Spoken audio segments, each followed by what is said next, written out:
परमेश्वर के धन्य नाम की महिमा हो। प्रभात मनन के सत्र 1188 में आप सभी का स्वागत करता हूं।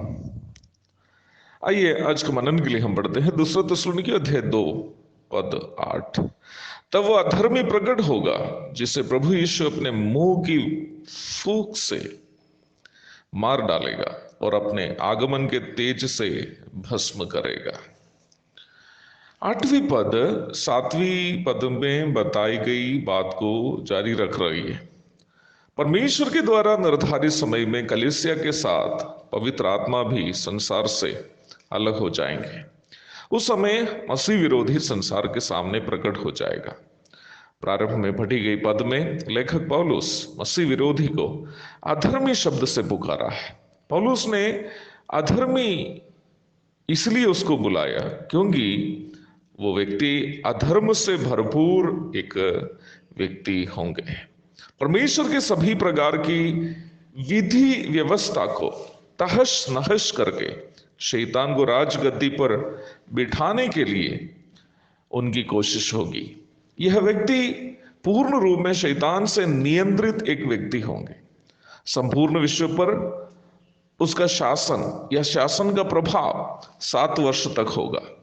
यद्यपि प्रथम 3.5 वर्ष थोड़ा बहुत शांति के साथ निकल भी जाए, अगले 3.5 वर्ष दुनिया अति भयानक विपत्तियों का सामना करेगी। प्रकाशित वाक्य के 6 से 19 तक के अध्यायों में खासकर हम मसीह विरोधी के इस शासनकाल के बारे में देखते हैं। दानियल तथा अन्य नबियों की पुस्तकों में भी हम इस महाक्लेश काल के बारे में सूचनाएं देखते हैं। युद्ध, अकाल, महामारियां, जंगली जानवरों से हमलाएं, भूकंप, आसमान से उल्का आदि गिरना निम्न महाक्लेश काल में आम घटनाएं होगी। प्रकाशित वाक्य अध्याय 6 पद 2 से 17 तक। आसमान से आग गिरना, हरे वृक्षों का नाश, शुद्ध जल की कमी, सूरज के तापमान में अत्यधिक बढ़ोतरी, लगभग 50 किलोग्राम तक वजन के ओले आसमान से गिरना आदि भयानक घटनाएं इस महाक्लेश काल के दरमियान दुनिया में रहने वालों को झेलने पड़ेंगे। प्रकाशित वाक्य अध्याय 8 पद 6 से 12 तक, अध्याय 9 पद 4 और 5, 11 की 13, 16 अध्याय 2 से 19, माफ कीजिएगा 2 से 9 और पद 21। मसीह विरोधी के द्वारा दिए गए छाप को अपने शरीर में जिन लोगों ने स्वीकार किया, केवल वही लोग खरीद बिक्री कर पाएंगे। परंतु जितने लोग इस छाप को स्वीकार किए, उन सभी को परमेश्वर के प्रकोप का सामना अवश्य करना पड़ेगा। प्रकाशित वाक्य अध्याय 14 पद 9 से 11 तक। दुनिया में जीना उस समय के लोगों के लिए असहनीय बात होगी, परंतु महाक्लेश काल के अंत में हमारे प्रभु यीशु मसीह इस्राएल के जैतून पहाड़ पर पांव रखकर धरती पर उतरेंगे और जैतून पहाड़ 2 भाग में बंट जाएगा और वहां एक घाटी उत्पन्न हो जाएगा।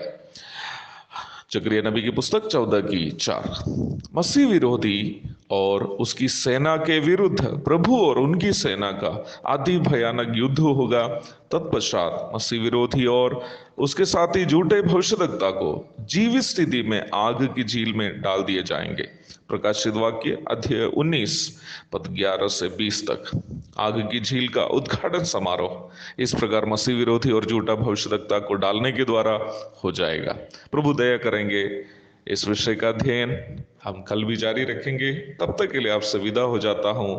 प्यारे भाई बहनों, प्रभु के आगमन के लिए हम अपने आप को तैयार करेंगे, क्योंकि दुनिया मसीह विरोधी का आगमन के लिए तैयारी कर रही है। आमीन।